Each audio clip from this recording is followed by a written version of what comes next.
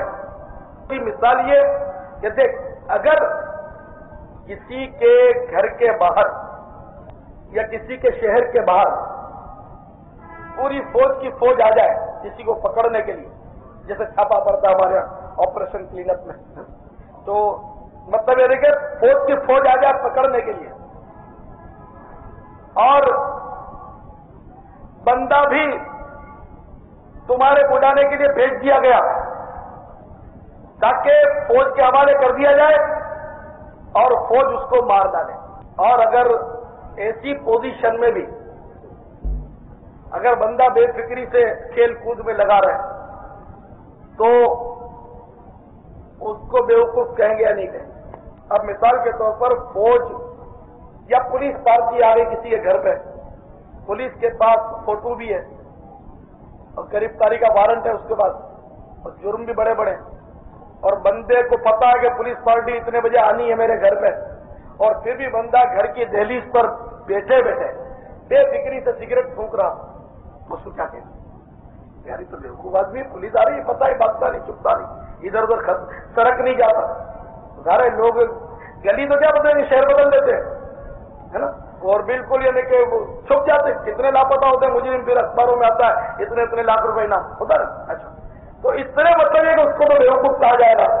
تو پھر اپنے نفس کو کہے کہ تو اس سے بھی بڑا بیوقوف ہے. جب تو جانتا ہے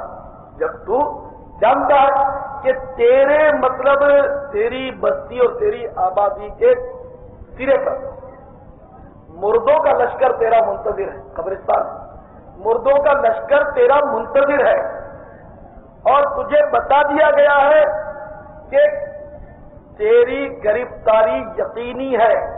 پولیس سے بندہ چھوٹ کر بھاگ سکتا ہے, ممکن ہے, ملک الموت علیہ السلام سے چھوٹ کر نہیں بھاگ سکتا.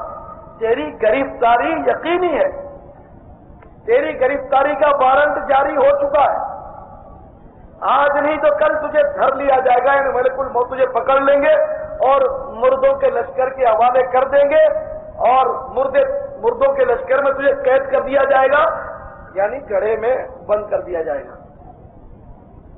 کے باوجود تو مطلب یعنی کہ اس قدر غفلت کرتا ہے, کھیل کود میں لگا ہے, گالیاں بک رہا ہے, اس کی ٹھکائی کر رہا ہے, اس کی پٹائی کر رہا ہے, اس کو اسلحہ دکھا رہا ہے, فلم دیکھتا ہے, ڈرامہ دیکھتا ہے, کبھی بےہودہ عورتوں کے ساتھ گھومتا ہے, کبھی بدنگاہی کرتا ہے, کبھی چوری کرتا ہے, کبھی ڈھاکہ ڈالتا ہے. تو تجھ سے بڑھ کر بے وقوف اور احمق کون؟ کبھی داڑھی منڈا کر یہودیوں جیسی شکل بنا لیتا ہے, حالانکہ جس کا کلمہ تو نے پڑھا وہ فرما چکے کہ داڑھی مونچھوں کو پست کرو, داڑھیوں کو معاف رکھو, اور یہودیوں کسی صورت مت بنو. تو تیری مت ماری گئی ہے, تیری عقل برباد ہو گئی ہے کہ تو مطلب جن پر ایمان لایا ان کے دشمنوں جیسی شکلیں بناتا ہے. حالانکہ مردوں کا لشکر تیرا منتظر ہے, گرفتاری کا وارنٹ آ چکا, پھر بھی تجھے ہوش نہیں آتا. تجھ سے بڑھ کر احمق اور بیوقوف کوئی نہیں. اس طرح اپنے نفس کو ڈانٹے اور اپنے نفس کا محاسبہ کرے.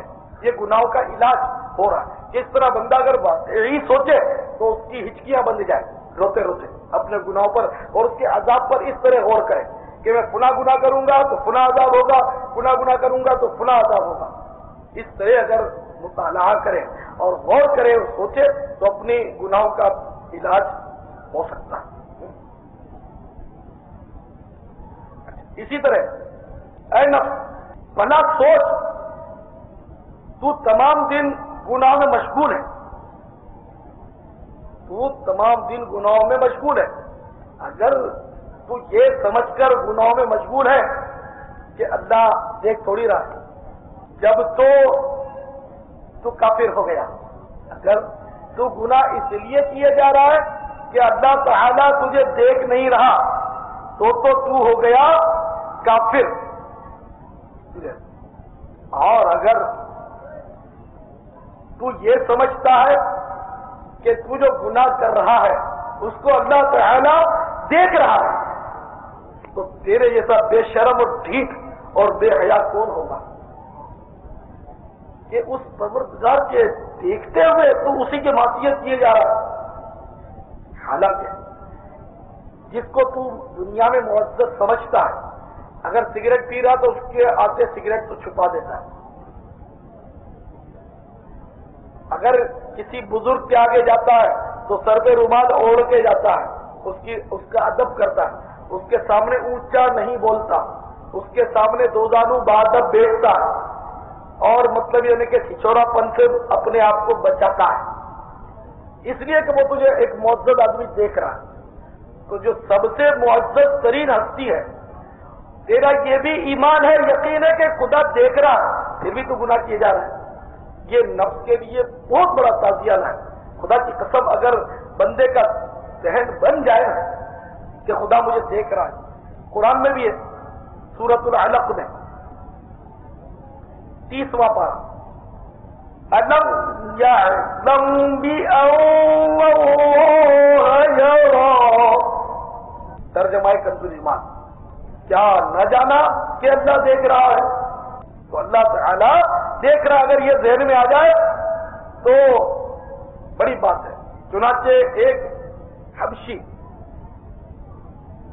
ایک حبشی صحابی بارگاہ رسالت میں حاضر ہوئے رضی اللہ تعالیٰ صلی اللہ تعالیٰ علیہ وسلم، اور عرض کیا کہ یا رسول اللہ، میں نے بہت گناہ کیے، کیا میری توبہ قبول ہو جائے گی؟ ارشاد فرمایا قبول ہو جائے گی. ابھی سنیے، اس نے مزید دریافت کیا کہ آقا، کیا جب میں گناہ کر رہا تھا تو اللہ مجھے دیکھ بھی رہا تھا؟ تو ارشاد فرمایا کہ ہاں، اللہ تجھے دیکھ رہا تھا. یہ سنا اور اس حبشی کے سینے سے کہ آئے سر نکلی اور ایک زوردار اس نے چیخ ماری اور دھڑام سے گرا اور تڑپ تڑپ کر اس نے جان دے دی. یعنی اس بات پر کہ گناہ معاف ہو جائیں گے، توبہ قبول ہو جائے گی، اس کو قرار نہیں آیا. جب اس کو یہ پتا چل گیا کہ خدا دیکھ بھی رہا تھا، تب معافی مانگ لی، ٹھیک ہے معافی مل بھی گئی، مگر یہ چوٹ لگ گئی کہ ہائے میں نے یہ کیا کر دیا کہ میرا خدا دیکھتا رہا اور میں گناہ کرتا رہا. وہ کریم ہے معافی دے دے گا، لیکن یہ میں نے کیا کیا. مطلب یہ نہیں کہ ان کی ندامتوں کا یہ حال ہے. اور ایک ہم بد نصیبوں کا حال ہے کہ ندامت کا دور دور تک کوئی پتہ نہیں، اور ہنستے ہنستے علاج طلب کرتے ہیں گناہوں کی بیماریوں کا علاج کیا ہے، اور گناہ سے بچنے کی خود کوشش تو کرتے نہیں. مجھ کو ملی ہے عزت عطار کی بدولت، چمکی ہے میری قسمت عطار کی بدولت. اپنا بنایا مجھ کو، سینے لگایا مجھ کو، اپنا بنایا مجھ کو، سینے لگایا مجھ کو. جو بھی ہے میری وقعت عطار کی بدولت، مجھ کو ملی ہے عزت عطار کی بدولت. عطار کا میں سگ ہوں، سمجھو نہ در بدر ہوں. عطار کا میں سگ ہوں، سمجھو نہ در بدر ہوں. عطار کا میں سگ ہوں، سمجھو نہ در بدر ہوں. عطار کا میں سگ ہوں، سمجھو نہ در بدر ہوں. کیا خوب میری نسبت، کیا خوب میری نسبت، کیا خوب میری نسبت عطار کی بدولت. مجھ کو ملی ہے عزت عطار کی بدولت. سرسبز ہے امام پر نور داڑیاں ہیں، زندہ ہوئی عطار کی بدولت سرسبز ہے امام پر نور داریاں سرسبز ہے امام پر نور داریاں زندہ ہوئی ہے سنت زندہ ہوئی ہے سنت عطار کی بدولت مجھ کو ملی ہے عزت عطار کی بدولت. مکہ شریف کا سفر تھا تو نعت خوانی کا سلسلہ تھا. امیر اہل سنت پر دیوانگی کی کیفیت طاری تھی. آپ روتے ہوئے مکہ شریف کی فضاؤں میں داخل ہوئے. خانہ کعبہ المشرفہ کا دیدار یہ کرنے کے لیے قافلہ سوئے حرم چلا. جبل ابی قبیس کے نیچے یہ قافلہ جب پہنچا تو امیر علیہ سنت نے الحمدللہ اپنے دست شفقت سے عیسائی بھائیوں کو مسجد الحرام شریف کی زیارت کروانا شروع کی. اللہ اکبر. جب آپ کے نرم و گداز ہاتھ وہ سر پر پڑے اور مرشد نے جب مسجد الحرام شریف دکھائی تو کیا کہنے، ایک نور تھا جو وہاں برس رہا تھا، لیکن نگاہ مرشد سے دیکھنے کا مزہ ہی کچھ اور تھا. قافلہ جو تھا وہ آہستہ آہستہ آہستہ نگاہیں جھکائے اپنے مرشد کے پیچھے پیچھے یہ خانہ کعبہ المشرفہ کے دیدار کے لیے چل رہا ہے. تو امیر علیہ سنت دامت برکاتہم العالیہ کی جب حاضری ہوئی اور آپ مطاف شریف میں اترے تو دنیا مافیہا سے بے خبر. اب آپ ایسے لگتا تھا جیسے کسی کو پہچانتے نہیں. حجر اسود کے استلام سے طواف شروع ہوا. اب پیارے مرشد کے قدم شریف جو ہیں وہ اٹھنا شروع ہوئے اور خانہ کعبہ المشرفہ کے ارد گرد طواف کا سلسلہ ہے. مخصوص انداز میں امیر علیہ سنت جب استلام فرماتے تو ایک کیفیت ہی کچھ اور تھی امیر علیہ سنت کی. الحمدللہ امیر علیہ سنت کو انتہا کا عبادت گزار پایا. مرشد گرامی اپنے ساتھ مجھ جیسے گناہ گاروں کو بھی لیے مینا شریف کی طرف روانہ ہوئے. مینا شریف میں قیام تھا تو یمن سے آئے ہوئے عیسائی بھائیوں نے بھی امیر علیہ سنت کو اپنے یہاں آنے کی یمنی خیموں میں دعوت پیش کی. تو یاد ہے کہ امیر علیہ سنت جب وہاں تشریف لے کر گئے تو اہلم و سہلن مرحبا کے نعرے تھے. وہاں ایک حسنی حسینی سید تھے تو انہوں نے امیر علیہ سنت کا استقبال فرمایا اور امیر علیہ سنت کو انہوں نے اپنے ساتھ مسند پہ بٹھایا.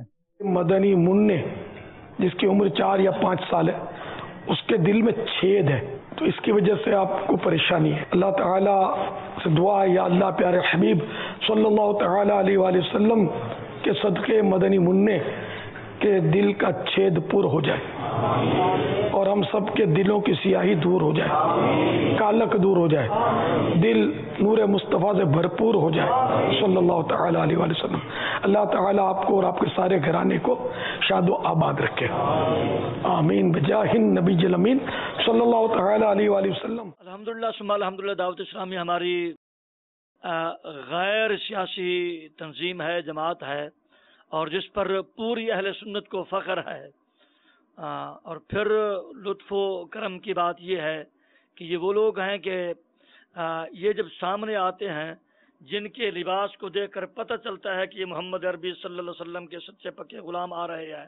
میں یہ سمجھتا ہوں کہ امیر اہل سنت حضرت علامہ مولانا محمد الیاس صاحب تار قادری زید مجدہ، یہ ان کی محنت، ان کی خدمات اور اللہ رب العالمین کا ان پر فضل و کرم، احسان و انعام ہے کہ خالق کائنات نے ان سے اتنا بڑا کام لیا ہے.